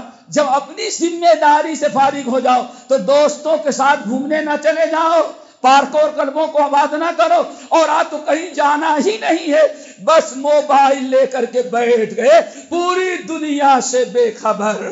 اس موبائل نے ہمیں پتہ نہیں تلاوت قرآن سے روکا، تسبیح تحلیل سے روک دیا. میرے بھائی یہ جو وقت ضروری کاموں سے ذمہ داریوں سے بچتا ہے، اس وقت کو اللہ نے فرمایا کیا کریں؟ فَإِذَا فَرَغْتَ فَانصَبْ وَإِلَىٰ رَبِّكَ فَارْغَب. ہمارا کام تھا دوستو، اس میں ہم رب کی عبادت کرتے، لیکن یہ یا تو ہماری دنیا داری رہ گئی اور یا تو گھومنا ٹہلنا رہ گیا. رب کا حق جس لیے ہم دنیا میں آئے تھے ہم نے اس کو ادا نہ کیا، اسی لیے رب العالمین اللہ نے فرمایا حمار بالنہار. ایسا انسان کیا ہے؟ دن کا گدھا ہے. ٹھیک ہے، اور رات کا کیا ہو گیا؟ جیفتم باللیل، رات کا مردہ لاش ہے، وہ کم وقت ہے. دن کا گدھا دن میں اتنی محنت کیا ہے کہ اب بستر بنانے کے بعد باپ کی خدمت، ماں کی خدمت، بال بچوں کی تربیت کے لائق رہ ہی نہیں گیا ہے. اب سیدھا پڑ گیا. تو اللہ سے فرمایا دن کا گدھا تھا اور رات کا مردہ بن گیا. میرے بھائی مردہ نہ بنو, سمجھ گئے نا. دن کے مسلمان بنو, کام کے بنو, ضرورت کے وہی اپنی مشغولیات میں سے کچھ ٹائم میرے بھائی کس کو نکالو, اللہ کی عبادت. خصوصاً جو ٹائم ہم فضولیات اتباع پاس کرتے ہیں, ان سے ہمارے نوجوان بھائیوں ضرور بچو. ابھی وقت ہے قیامت کے دن اللہ تعالیٰ پوچھے گا اتنے گھنٹے تمہارے پاس ٹائم تو تم نے کیا کیا, جواب دینا ہے. اللہ تعالیٰ ہمیں وقتوں کو صحیح استعمال کرنے کی توفیق نصیب فرمائے. غالباً وقت ہو رہا ہے, ہم بات کو ختم کرتے ہیں. آخری چیز دوستو, کتنی چیزیں ہو گئی, کئی ہو گئی. نمبر 1 سب سے پہلی چیز جواز, سخت مزاج, سخت دل. نمبر 2 جادری, بد زبان, گالی گلوش, ٹیڑھی زبان والا. نمبر 4 دن کا گدھا. اور نمبر 5 رات کا مردہ. اور دراصل عالم بے امور دنیا, دنیا کی چیزوں کے میں تو بڑا ماہر ہے. عالم بے امور دنیا, دنیاوی معاملات میں بڑی مہارت رکھتا ہے. انڈیا کا الیکشن ہونے لگے تو معلوم پتا وزیر اعظم بننے کے لائق یہی نوجوان ہے. ایسے ایسے مشورے دے گا. عالم بے امور دنیا, کمرے میں بیٹھے بیٹھے پوری دنیا کی سیاست کی خبر لیتا رہے گا, چاہے کام کی ہو یا بے کام ہو. سمجھ گئے نا, جیسے آج ہمارا مزاج بن چکا ہے.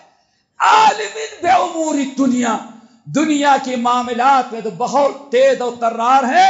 اور جاہلین بے امور الآخرہ, لیکن دینی معلومات اور آخرت میں کام آنے والے علم سے بالکل زیرو اور صفر ہے. آگئی بات سمجھ لیں. یہ ہے میرے بھائی. اب ذرا سوچیں ہم کہیں اس میں نہ آ جائیں. ہم کتنا دین سیکھتے ہیں, ہم نے کتنا دین سیکھا اور کتنا دین سیکھنے کی کوشش کر رہے ہیں. اللہ اکبر. آج ساری چیزیں یہ جو ہمارے ہاں بے دینی آئی ہے اس کا بہت بڑا سبب کیا بنا, علم کا نہ ہونا. اسی لیے یاد رکھو پوری دنیا کے اندر فساد جو پھیلتا ہے علم نہ ہونے کی بنا پر. پوری دنیا کے اندر آج شرک عام ہوا. صحیح بخاری کی روایت, یہ شرک کیسے عام ہوا؟ جہالت کی بنا پر. جب لوگوں کو توحید کیا ہے, شرک کیا ہے, توحید کیا ہے, کفر کیا ہے, ایمان کیا ہے, شرک کیا ہے, جب علم نہ ہونے کی بنا پر عوام کے اندر اس کیا فرق کرنے کی صلاحیت نہ رہی تو دنیا کے اندر شرک عام ہوا. آج ہماری جماعتی نوجوانوں میں ماشاءاللہ کیا پوچھنا ہے بھائی, ہمیں کیا, ہم سب کی سنتے ہیں لیکن سنتے سب کی ہیں لیکن نہیں, جس کی بات اچھی لگتی ہم لے لیتے ہیں. یہ نوبت کیوں آتی ہے, کیوں آتی ہے؟ آپ کے پاس اتنا علم ہی نہیں ہے کہ آپ حق اور باطل کا فرق کر سکیں. شرک, کفر, منہج کیا ہے, عقیدہ کیا ہے, اس کا علم ہمارے پاس نہیں ہوتا تو ہم ہر ایک کو, کبھی مرزا انجینئر کو بھی قبول کر لیتے ہیں, جاوید غامدی کو بھی قبول کر لیتے ہیں. اور یہی وہ لوگ تھے جنہوں نے مرزا غلام احمد کو بھی نبی مانا, اور یہی وہ نوجوان جن کے پاس کچھ علم نہیں ہے. عالم بے امور دنیا, دنیا کمانے کا علم تو بہت اچھا ہے لیکن دین کا علم نہیں. یہی شکیل حنیف کے پیچھے بھی ٹہلنے والے جو ہیں یہی وہ لوگ ہیں جو کبھی علماء کے قریب نہیں آتے, علم حاصل نہیں کرتے. میرے بھائیوں علم حاصل کرو. الحمدللہ سنا ہوگا. آخری بات, ابو الدرداء رضی اللہ تعالیٰ عنہ کیا فرمایا, کن عالمن, پہلے کیا بنو, کن عالمن, عالم بنو. اگر عالم نہیں بنے تو او متعلمن, کیا بنو, متعلم بنو. کسی عالم کے پاس بیٹھ کر کے تھوڑا سا وقت نکالیں, کچھ پڑھیں. اگر اس کا بھی ٹائم نہیں ہوتا تو او مستمعن, کم سے کم جہاں دین کی باتیں ہوتی عالم کے پاس بیٹھ کر تو سننے والے تو بنو. بنارس کے طالب علم زمانے میں بالکل جاہل انسان تھا, بالکل جاہل انسان. لیکن بیٹھ جائیں مناظرے کے لیے. تو میں نے کہا اتنا علم کہاں سے ہے؟ کہا ہم انگوٹھا شام میں دستخط نہیں کر سکتے. میں نے کہا پھر اتنی بحثیں کیسے کر لیتے ہو؟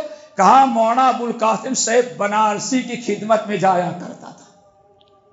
اتنا علم ہمیں جو آیا حجت بازی ہر فرقے والوں سے بحث کر لیتے ہیں. 8 رکعت تراویح پر، آمین پر، رفعول یدین پر، طلاق صلاۃ پر، قرآن خوانی پر ہے. اور بلکہ اس نے ایک واقعہ بتایا، کہنے لگا کہ ایک جگہ گئے اہل بدعہ کے ہاں، تو ہم تو وہاں بھی تھے، ہم کو لوگوں نے اے ابوالقاسم شیخ بنارسی کا شاگرد غیر مقلد ہے، کہا آ کے بیٹھ گئے. اب وہاں کرنے لگے وہ 5 منٹ کہنے لگے کہ اب کچھ تھے فضلائے دیوبند ہیں، فلائے ندوہ ہیں، سارے لوگ ہیں. کیا کہنے لگے؟ اللہ اکبر. ذرا سن، کہتے ہیں کہ تم کس مسلح کو مانتے ہو؟ اس جاہل. میں نے کہا انگوٹھا چھاپ، یہ ہمارے پیچھے جمعہ پڑھنے والا اور ہمارے استاد محترم دکتور مقتدی حسن کے مجلس میں بیٹھتا تھا، انہیں کے ذریعے ہمارے پاس آیا خطبے کے اندر. تو بتا رہا تھا کہ اس نے کہا کہ بیٹھے تھے، کہا کہ کس مسلح کو مانتے ہو؟ کہا کہ ہم وہی مسلح مانتے ہیں جس کا جو اصلی مسلح ہے. کہا کہ اصلی مسلح کون ہے؟ چاروں میں سے بتاؤ کون مسلح؟ کہا کہ ہم چاروں کو نہیں مانتے، اصلی مسلح مانتے ہیں. کہا علماء کی محفل قرآن خوانی میں یرامی یا برسی ہو رہی تو بڑا ہنگامہ. ہم سے کہنے لگا، مولوی نے کہا، علماء نے کہا کہ تو کافر ہو جاؤ گے. کہا زیادہ بحث نہیں کرنا، ہم تمہارے مسلح کو تمہارے چاروں مسلح کہیں غلط ہیں تو ہم اسلام کے اندر ہیں، اگر تم ہمارے مسلح کو غلط کہو گے تو تم کو کافر قرار دے دیں گے. حامی آدمی علماء کی صحبت. کہا اگر ہم تمہارے چاروں مسلحوں کو غلط کہیں تو ہمارے ایمان میں کوئی فرق نہیں آیا، ہمارے مسلح کو تم غلط کہو گے تو ہم تم کو کافر ثابت کر دیں گے. کہا وہ کیسے؟ کہا ہمیں قرآن تو یاد نہیں، قرآن پڑھنا نہیں آتا تھا، لیکن شیخ بنارسی رحمت اللہ علیہ کے مجلس میں جا کر کے بیٹھا رہتا تھا، جو بتاتے ہیں سب سنتا رہتا تھا. کہا کہ دکھاؤ. کہا ہمیں قرآن پڑھنا نہیں آتا تھا. عورتوں کے حصے ہماری پوتی تھی، اس کو بلایا، کہا قرآن لے کر کے آؤ. اب قرآن لے کر میں نے کہا سورۃ البقرہ شروع کرو. اب جتنے علماء ایک قرآن خوانی کی جگہ نہیں ہے، نہیں صبر کرو، ہم نے تمہاری باتیں سنی، ہم ثابت کریں کہ تم کافر ہو. ہمارے مسلح کو غلط کہو گے تو کافر ثابت کریں گے. کہا بند کرو قرآن. کہا قرآن بند سننا پڑے گا. کہا ہمیں تو یاد نہیں کہ میں آیت پر بتا دیتا، پڑھنا بھی نہیں آتا تھا. پوتی پڑھنے لگی، شروع پڑھتی جا رہی ہے، اور جتنے مولانا لوگ مناظرہ کرنے سب پہ آگ بگولا ہو رہے ہیں. جب پوتی نے کہا فاتخذوا من مقام ابراہیم مسلح، یہ میرا مسلح ہے، میرے مسلح کو غلط کہو گے تو ہم کافر کر دیں گے. کیوں؟ ہمارا مسلح قرآن میں، اس کو تم نے غلط کہا. اب 30 پارے کے قرآن تمہارے چاروں مسلح کا اور تم بتاؤ. تو میں نے کہا یہ علماء کی مجلس، ایک جاہل 50 علماء میں رہ کر کے اس کو زیر نہیں کر پا رہے، اس کے منہج سے نہیں ہٹا پا رہے. کیوں؟ علماء کی صحبت میں ہے، اور ہم علماء کی صحبت میں نہیں. نہ ہم نے مدرسے میں پڑھا، نہ ہم عالم کے پاس بیٹھے، نہ علمی محفلوں میں آئے، نہ اپنے علماء سوچے. اب اس سے ہم نے علم حاصل کیا تو کبھی قادیانی کے چکر میں، کبھی مرزا انجینئر کے چکر میں، کبھی جاوید گحمدی کے چکر میں، کبھی شکیل حنیف کے چکر میں، انہی چکروں میں ہم پڑ جایا کرتے ہیں. یہ سارا قصور کیوں ہے؟ علیکم بالجمعۃ والجماعۃ والمسجد. اے لوگوں علم حاصل کرو، عالم بنو، عالم نہیں بنے متعلم بنو، متعلم نہیں بنے تو سننے والے بنو. جہاں دین کی باتیں ہوں بیٹھ کر کے سننے والے بن جاؤ. اگر یہ بھی نہیں کر سکتے، 3 درجے ہیں نا، یہ بھی نہیں کر سکتے تو کم سے کم اپنے علماء اور علم سے محبت کرنے والے بن جاؤ. تو شاید کی علماء اور علم کی محبت کی برکت سے اللہ تمہیں بہت کچھ نواز دے. تو دوستو ہمیشہ یاد رکھنا، علم حاصل کرنے کا سب سے بہتر اور صحیح طریقہ کیا ہے؟ انما العلم بالتعلم. صرف کتاب پڑھنے، نیٹ پڑھنے، بٹن دبا دبا کے بدلتے رہنے میں اس سے علم نہیں حاصل ہوتا. یہ منبر رسومت نبوی تھا. حضرت امیر معاویہ حج کے لیے اپنے دور خلافت میں مسجد نبوی کے منبر پر کھڑے ہو کر کے انہوں نے قیامت تک آنے والے ایسے لوگوں کی تردید کی تھی. اعلان کیا اے لوگوں مدینے والوں، اے حج میں آنے والے لوگوں، میرے ان کانوں نے نبی علیہ السلام کو فرماتے ہوئے سنا، انما العلم بالتعلم، علم وہی معتبر ہوگا، وہی قابل عمل ہوگا، وہی صحیح علم ہوگا جو عالم ربانی کے پاس بیٹھ کر کے سیکھا جائے۔ علماء کے پاس بیٹھ کر کے، علماء حق کے پاس بیٹھ کر کے جب علم حاصل کرو گے تو وہی علم معتبر ہوگا، اپنے سے حاصل کرو تو وہی ہوگا جو امام شافعی رحمۃ اللہ نے کہا، جو علماء کو چھوڑ کر کے کتاب سے علم حاصل کرے گا وہ امت کو نقصان زیادہ پہنچائے گا، فائدہ کم پہنچائے گا۔ اللہ تعالیٰ سے دعا کرو یہ 5 مبغوض ترین انسان جو ہیں دوستو، اور 5واں کون ہے؟ عالم، چھٹا 5واں عالم بے امور دنیا جاہل بے امور آخرہ۔ اللہ تعالیٰ ہم کو آخرت والے علوم سے مالا مال کرے۔ اسی کے مناسبت سے میں نے سورہ نجم کی آیت تلاوت کی تھی، جو انسان صرف دنیا کی فکر کرتا ہے اور دینی علوم کی فکر نہیں کرتا، اللہ تعالیٰ نے غصے میں ناراض ہو کر کے اپنے نبی کو اعلان کا حکم دیا، فَأَعْرِضْ عَمَّنْ تَوَلَّىٰ عَنْ ذِكْرِنَا وَلَمْ يُرِدْ إِلَّا الْحَيَاةَ الدُّنْيَا ذَلِكَ مَبْلَغُهُم مِّنَ الْعِلْمِ۔ اے نبی ایسے لوگوں کو چھوڑ دے، الگ کر دے ان کو، فَأَعْرِضْ عَمَّنْ تَوَلَّىٰ عَنْ ذِكْرِنَا، جو ہماری کتاب، ہماری اطاعت، ہماری فرمانبرداری سے کنارہ کشی اختیار کرتا ہے، آپ اس کو بائیکاٹ کر دیں۔ کیوں؟ اس نے کیا سیکھا ہے؟ ساری زندگی ہو وَلَمْ يُرِدْ إِلَّا الْحَيَاةَ الدُّنْيَا، وہ دین سیکھنا ہی نہیں چاہتا، وہ سارا معاملہ اس کا کیا ہے؟ دنیا کا۔ اس لیے ذَلِكَ مَبْلَغُهُم مِّنَ الْعِلْمِ، یہاں تک کہ کچھ سیکھتا بھی ہے تو دنیا کے لیے سیکھتا ہے، اپنی آخرت اور اللہ کے تقرب کے لیے سیکھتا بھی نہیں۔ بہت بڑا جرم ہے۔ تعجب کریں گے واللہ تعجب کریں گے، وَمَنْ أَظْلَمُ مِمَّنْ ذُكِّرَ بِآيَاتِ رَبِّهِ۔ ابھی ادھر کہیں آندھرا میں تھا، میرے خیال جمعرات کی بات ہے، ہم حیرت کی بات ہے، جمعرات کو لڑکیوں کا کالج ہے، اس میں لوگوں نے ایک دورہ علمیہ رکھا، نواقد اسلام۔ شیخ الاسلام رحمۃ اللہ علیہ کی قبر کو نوروں سے بھرے، بڑی پیاری بات کہتے ہیں کہ دینی علوم کے سیکھنے میں لاپرواہی ساری زندگی گزر جائے دوستو، ساری زندگی گزر جائے، یہاں سے امریکہ سے آسٹریلیا اور آسمان تک چلے جاؤ دین سیکھنے، دنیا سیکھنے کے لیے، لیکن دین سے اتنی لاپرواہی کہ مسجد میں بیٹھ کے عالم سے دین نہیں سیکھ سکتے۔ اگر کوئی انسان، ہم فتویٰ نہیں دیتے، قول نہ کریں، اگر کوئی انسان دین کے سیکھنے سکھانے میں کلی طور پر بے نیاز لاپرواہ ہوتا ہے، ضرورت ہی نہیں سمجھتا، تو شیخ الاسلام محمد بن عبد الوہاب نجدی نواقد اسلام میں کرتے ہیں یہ بھی ایک ارتداد کا دروازہ کھول رہا ہے، مرتد ہو سکتا ہے، ارتداد تک پہنچ سکتا ہے۔ کیوں؟ کتنی دین سے کیا محبت ہے؟ جس چیز سے محبت ہوتی ہے اس کو سیکھتا ہے، اس کو پڑھتا ہے، لیکن کیسا انسان ہے زندگی گزر جائے لیکن علم سیکھنے کے لیے تیار نہیں ہوتا۔ تو دوستو ذرا علم حاصل کریں تاکہ اللہ تعالیٰ کے ناراضگی، اللہ تعالیٰ کے غضب سے اپنے آپ کو بچائیں۔ 6 قسم کے لوگ ہیں جن سے اللہ بڑی نفرت کرتا ہے، اس میں آخری کون ہے؟ عالم بے امور دنیا جاہل بے امور آخرت۔ دنیا کا تو بڑا علم رکھتا ہے لیکن آخرت کے معاملے بالکل زیرو صفر ہوتا ہے۔ اللہ تعالیٰ ہم سب کو عمل کی توفیق نصیب فرمائے، اور جو کہتے ہیں اللہ تعالیٰ اسے یاد رکھنے، غیروں تک پہنچانے کی توفیق دے۔ اقول قولی ھذا واستغفر اللہ من کل ذنب واتوب الیہ۔ اچھا لے چلو کوئی بات نہیں، سب لوگ سوچ رہے ہیں۔ ہاں نہیں میری بات نہیں تھا،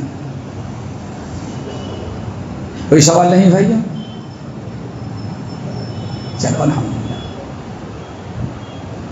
دیکھو یہ علم حاصل کرنے میں کوئی کوتاہی نہ کریں۔ ہاں آج سب سے بڑی کوتاہی دین سیکھنے میں ہوتی ہے، بہت کوتاہی واللہ ہوتی ہے، اور یہ بہت بڑا جرم ہے۔ صرف ایک وعید یاد رکھیں، اللہ تعالیٰ اپنے نبی کہتے تم آئے نبی آپ ان کو چھوڑ دیں۔ کس قدر اللہ ناراض ہو رہا ہے اس انسان سے جو جس کے بارے میں کہ سب کچھ سیکھتا ہے، صرف دنیا کے لیے، اپنی آخرت و دین کے لیے کچھ سیکھتا ہی نہیں۔ اے نبی آپ اس سے الگ ہو جائیں، اس کو چھوڑ دیں۔ یہ بہت بڑی ڈانٹ و پھٹکار ہے میرے بھائی۔ انسان کبھی اس پر توجہ نہیں کرتا. میں نے بات سوچی، ایک شخص اپنی بیوی کو 5 طلاق دیا. کتنا؟ مسلمانوں کا 5 طلاق دیا. بہت لمبی داستان ہے. تو اس سے پوچھا کہ آپ نے اتنی طلاق کیوں دیا؟ تو کہتا ہم نے طلاق و نکاح کا طریقہ فلمیں دیکھ کر کے سیکھا ہے. کس سے سیکھا ہے؟ آج ہمارا لباس ہو تو فلم اسٹاروں کی طرح، سر کے بال کرکٹ کھلاڑیوں کی طرح. اب ہم دین میں سیکھے تو کس سے سوچیں؟ آج فلم اسٹاروں سے. ذرا سوچو کتنی بڑی لعنت کی چیز ہے. تو دوستو اللہ تعالیٰ نے موقع دیا ہے. عمر فاروق رضی اللہ تعالیٰ کہتے ہیں تفقہوا قبل ان تسودوا وبعد ان تسودوا. ایک معنی یہ ہے داڑھی کے بال سفید ہونے کے پہلے بھی سیکھ لو اور سفید ہونے کے بعد بھی دین سیکھتی رہو. دین ہر حالت میں. اور دوسرا معنی کیا ہے؟ تفقہوا قبل ان تسودوا وبعد ان تسودوا. جب تک سرداری حاصل نہیں ہے، گھر کے مالک نہیں ہو، تب تک بھی علم سیکھو. اور جب شادی ہو گئی، ذمہ دار ہو گئے، گھر واقع، اب ذمہ دار بن گئے، سردار بن گئے، جب بڑے سردار ہو جانے کے بعد بھی علم حاصل کرتے رہنا. علم حاصل کرنے میں بھی کبھی کوتاہی نہیں کرنا. تو علم حاصل کرنے کے لیے تھوڑا سا دوستو اللہ نے بہترین موقع دیا ہے. آپ کے پاس مسجدیں ہیں، درس قرآن ہوتا ہے، درس حدیث ہوتی ہے. اگر روزانہ آپ بیٹھیں اور مسجد سے جڑے رہیں تو مسند احمد بن حنبل کی روایت ہے کہ مسجد سے جڑنے والا انسان 3 نعمتوں میں سے ہر کسی نہ کسی نعمت سے مالا مال ضرور ہوتا ہے. جو انسان مسجد میں آتا ہے، مسجد میں 5 وقت نماز پڑھنے کے لیے، تو مسجد سے جڑنے والے کم 3 نعمتوں میں سے کسی نہ کسی ایک نعمت سے مالا مال ضرور ہوتے ہیں. نمبر 1 کلمۃ حکمت. انسان جب مسجد میں آتا ہے تو مسجد میں آنے کے بعد اسے علم و حکمت کی باتیں کچھ نہ کچھ سننے کو مل جاتی ہیں. جمعے کے دن اول وقت آ جائیں تو ذرا دیکھیں کتنی باتیں آپ سیکھ کر کے جاتے ہیں. لیکن عام طور پر مسجدیں خالی رہتی ہے، خطبہ شروع ہوتا ہے تب دوڑ دوڑ کے لوگ آنا شروع کر دیتے ہیں. اگر اول وقت آ جائیں، آپ کو کبھی ماں باپ نے کوتاہی کی، ماں باپ علم نہیں حاصل کرائے، اب اللہ نے آپ کو سوچ بوجھ دیا ہے، تو میں کہتا ہوں اللہ اگر کم سے کم جمعے کے دن اول وقت اس نیت سے آ کے بیٹھ جائیں، ثواب پائیں اور شروع سے آخر تک آدھے گھنٹے پون گھنٹے کا خطبہ سن لیں تو ہفتے میں 1 کلاس آپ نے اٹینڈ کر لیا. اور سال بھر میں کتنے جمعے؟ 54 یا 55. اب آپ بتائیں کتنا بڑا کورس آپ نے کر لیا سال بھر جمعے کے ذریعے. دن تو آئے دین سیکھ لیں گے، لیکن مشکل کیا ہے؟ ہم اس پر توجہ نہیں دیتے. نبی علیہ السلام ارشاد فرماتے ہیں من جاء فی مسجد ھذا، جو اس ہماری مسجد میں آتا ہے اور آنے کا مقصد کیا ہے؟ کچھ سیکھ لے، درس ہے سن لے، درس قرآن ہوتا ہے، درس عظ ہوتی ہے، کوئی وعظ و نصیحت مسئلے مسائل ہوتے ہیں. اگر سیکھنے کی نیت سے مسجد میں آیا اور سیکھ کر کے گیا تو نبی علیہ السلام ارشاد فرماتے ہیں ترمذی کی حدیث کہ اس کو ایک جہاد کے برابر، جہاد کرنے والے کے برابر اللہ تعالیٰ اس کو ثواب دیتے ہیں. کس کو؟ جو دین سیکھنے کے لیے مسجد میں آتا. اچھا، میرا نام محمد صالح صدیقی ہے، میں بنارس سے ہوں. جی. سوال یہ ہے کہ جنت کی گارنٹی کیا ہے؟ اللہ جزائے خیر دے. جنت کی گارنٹی اللہ نے وعدے کیا فمن کان یرجو لقاء ربہ فلیعمل عملا صالحا ولا یشرک بعبادۃ ربہ احدا. شرک و بدعت سے بچا اور عمل صالح کیا تو وہ جنت میں جائے گا.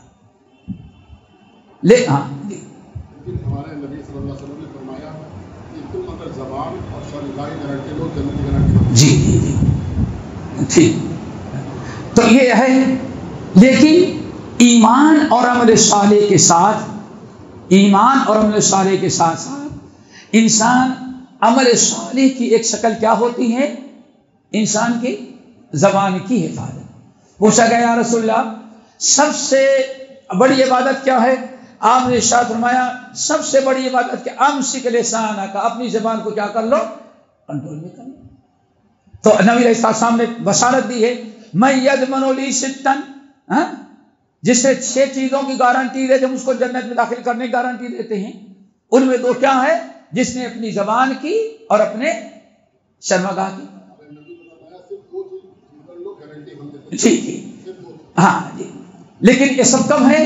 ان رحمت اللہ قریب من المحسنین. جی بارک اللہ.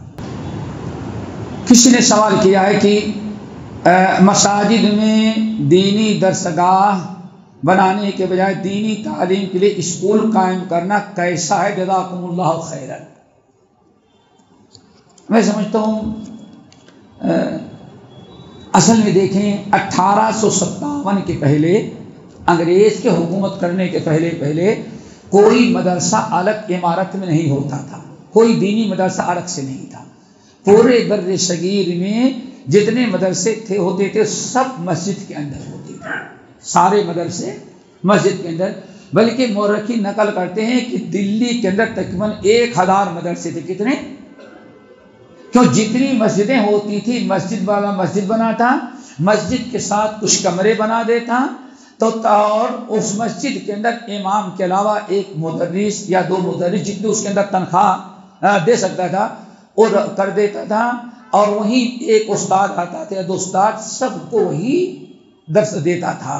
لیکن انگریز نے اسلام کو مٹانے کے لیے جب 1857 میں قبضہ کر لیا انڈیا پر، تو اس نے مسلمانوں کو تعلیم سے دور رکھنے کے لیے مسجدوں کے ساتھ 2 ظلم کیا. اس نے ایک ظلم تو یہ کیا کہ مسجدوں کے جتنے اوقاف تھے ہر مسجد بنانے والا کچھ کمرے دائیں بائیں بنا دیتا تھا تاکہ کرائے پر رہیں اور اس کی آمدنی کس کو ملے؟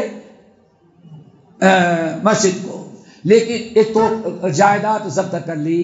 نمبر 2، مسجدیں صرف نماز کے لیے کھولی جائیں گی، نماز کے علاوہ کوئی مسجد کسی مسجد میں تعلیم نہیں ہوگی. جب اس نے دینی تعلیم کے لیے مسجدوں میں تالا لگا دیا، بند کر دیا، تب ہمارے بزرگ بڑے پریشان ہوئے. تو انہوں نے پھر کوشش کی مسجد کے لیے، مدرسے کے لیے. تو گاؤں میں یہ کہیں درختوں کے نیچے یا کچھ چھپرا ڈال کر کے مدرسہ قائم کرنا شروع کیا. سب سے پہلا مدرسہ یہ تقریباً 86 کے اندر جو ہاسٹل کی شکل میں پورے بر صغیر میں قائم ہوا، وہ یو پی اور بہار کے بارڈر آرا، گنگا کے کنارے آرا ہے. مولانا ابو محمد ابراہیم آروی رحمۃ اللہ علیہ نے ایک مدرسے کی عمارت قائم کی، اور پہلا مدرسہ تھا جو باقاعدہ درسگاہ کے ساتھ ہاسٹل اور کچن کے ساتھ اس طرح سے انہوں نے قائم کیا. اس کے بعد ہندوستان میں مدرسہ قائم کرنے کا سلسلہ شروع ہوا. تو آج جس کو آپ کہتے ہیں اگر دینی تعلیم کے لیے اسکول بناتے ہیں، آپ کا مقصد ہے کہ ہاں وہی مدرسہ بناتے جہاں دینی تعلیم ہو، تو بہت اچھی چیز ہے. اللہ تعالیٰ کو خیر دے بنائیں. اور اگر آپ یہ بھی چاہتے ہیں کہ بہت سارے دینی مدرسے چل رہے ہیں الحمدللہ، آپ کوئی ایسا مدرسہ قائم کریں جہاں دینی بھی تعلیم رہے اور ضرورت بھر کے لیے دنیاوی بھی تعلیم آ جائے، جس کو آپ اسکول کہتے ہیں، تو الحمدللہ وہ بھی بہت اچھی چیزیں آپ کریں. لیکن اتنا یاد رکھیے گا، دینی مدارس، خالص دینی مدارس کا ہونا بہت ہی ضروری ہے. اور ان سے بے توجہی آپ برتیں گے تو آئندہ چل کر کے وہی حشر ہوگا جو اور قوموں کو ہوا. اور دنیا آج یہی چاہتی ہے کہ معمولی سے دین پڑھا دیا جائے 2-3 سال، 8 سال پڑھانے کی کیا ضرورت ہے؟ 8 سال پڑھنے کے بعد تو ایک مدرسے میں مدرس کو ڈھونڈنے لگے تو سالوں لگ جاتے ہیں. مسجد کا خطیب آپ کو قاعدے سے نہیں ملتا، تو 3 سال میں کون سا خطیب آپ کو ملے گا؟ تو اسی لیے ایک خالص دینی مدرسہ جو ہے اس کا ہونا ضروری ہے. اور اس میں ہے کہ ہاں کچھ انگلش ڈال دی جائے، ضرورت بھر کے جو طلبہ بھی پہچان لے تو بہت خیر و برکت ہوگی. تو اگر یہ مقصد ہے تو کوئی حرج نہیں انشاءاللہ. خواتین سوال جن کیا ہے؟ سوال ہے کہ میت کو ویڈیو کال کے ذریعے دیکھنا کیسا ہے؟ میرے بھائی، ہمارے مشائخ، یہ بہت عجیب سی چیز ہے. میت کو نہلانے دھلانے کے بعد پوری دنیا میں رشتے داروں کو ویڈیو کر کے دکھانا باتفاق علماء یہ میت کی اہانہ ہے. اہانہ ہے. نبی علیہ السلام نے فوراً حکم دیا کہ میت کی روح قبض کر جائے اس پر چادر ڈال دو. پتہ نہیں کسی کی آنکھیں کھلی ہیں، تکلیف میں کسی کی چہرہ اونٹا ہو گیا، کیا پریشانی وہ انسان جانتا ہے. نبی علیہ السلام ابو سلمہ کے انتقال پر گئے تو اچانک ان کی آنکھیں کھلی رہ گئی تھیں. اللہ رسول نے فوراً لوگوں کو منع ڈانٹا، خاموش کیا اور آنکھ دبا کر کے چادر ڈال دی. آپ نے فرمایا کہ تو اس کو اٹھا دو، اور فرمایا کہ دیکھو یہ میت جب انتقال کرے تو فوراً اس کی آنکھ کو بند کر دینا، چونکہ جب روح قبض ہوتی ہے تو روح جب قریب رہتی ہے تو کچھ کنیکشن انسان کا روح سے رہتا ہے، تو آنکھ انسان اپنی حسرت بھری نگاہوں سے دیکھتا ہے کہ ہائے ہماری روح چلی جا رہی ہے، اور جہاں وہ کنیکشن ٹوٹتا ہے تو آنکھیں پلٹ کے نہیں آتی، آنکھیں کھلی کی کھلی رہ جاتی ہیں. تو اللہ کے سب سے پہلے آنکھ بند کر دیا کرو. تو میرے بھائی احانہ ہے، کبھی دیکھتے ہیں وہ کرتے ہیں، اور کبھی میت پتہ نہیں ہاسپٹل میں کس حالت میں انسان ہے اس کو بھیج دیتے ہیں، دیکھیں میت فلاں طرح سے ہے. یہ سب احانہ ہے، عبرت و نصیحت کی چیز ہے. ہمارے مشائخ کہتے ہیں اس کو اپنے تک رکھا جائے، اس کو ویڈیو کر کے دکھلانا اور کیا کہتے ہیں نشر کرنا یہ قطعاً مناسب نہیں ہے جی. اور آج بہت رواج ہو گیا. حالانکہ دیکھ آج رواج کیا ہو گیا ہے، آج کہیں ایکسیڈنٹ ہو جائے گاڑی کے نیچے آدمی مرتا ہوگا، لیکن یہ سب سے پہلے کیا کریں گے، کام تھا اس کو بچانا، اس کو سنبھالنا، لیکن آج فوراً ویڈیو، اور پھر سمجھتے ویڈیو وائرل ہو جانے کے بعد کیا کیا حاصل ہوتا ہے، کتنے فساد ہوتے ہیں، پھر کتنا بڑا فتنہ ہو جاتا ہے کبھی کبھار. اس لیے ان تمام چیزوں سے بچنا، احتیاط کرنا ضروری ہے. بھائی آپ کچھ کہہ رہے تھے؟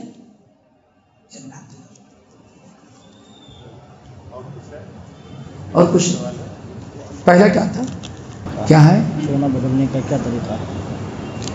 اب سونا بدلنے کے طریقہ یہ سب جانتے ہیں کیا ہوتا ہے، برابر سب نئے پرانے سونے میں فرق نہیں کیا جائے گا قیمت کا.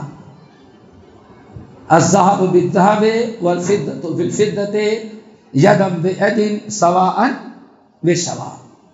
سونا اگر سونے کے بدلے خریدا جا رہا ہے تو برابر سرابر ہوگا، نقدی ہوگا، نہ ادھار ہوگا، اور نہ تو اس میں کمی بیشی ہوگی.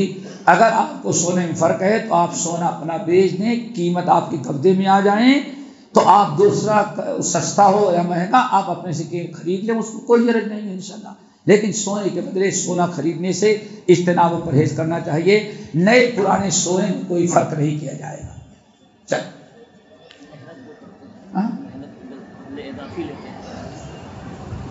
اضافی کیا میکنگ چارج، ہاں وہ تو الگ سی چیز ہے. بھائی سونا اتنا ہے لیکن اس کے بنانے میں اتنا خرچ ہوتا، وہ الگ چیز ہے. اللہ رسول نے فرمایا کوئی چیز اگر الگ ہو سکتی ہے اس سے الگ ہے تو کوئی نہیں. اللہ بھی چیز ہے وہ بناتے ہیں اور اس میں الگ ہوتے ہیں، محنت ہوتی ہے، اس کی تنخواہ دیتے ہیں، مزدوری ہوتی ہے. تو اگر سونے کی قیمتیں ہے، میکنگ چارج ہے، اس لیے کبھی کبھار پہچان کو ہوتا ہے کہ میکنگ چارج ہم نہیں دیتے، تو اس میں کوئی حرج نہیں انشاءاللہ. بارک اللہ.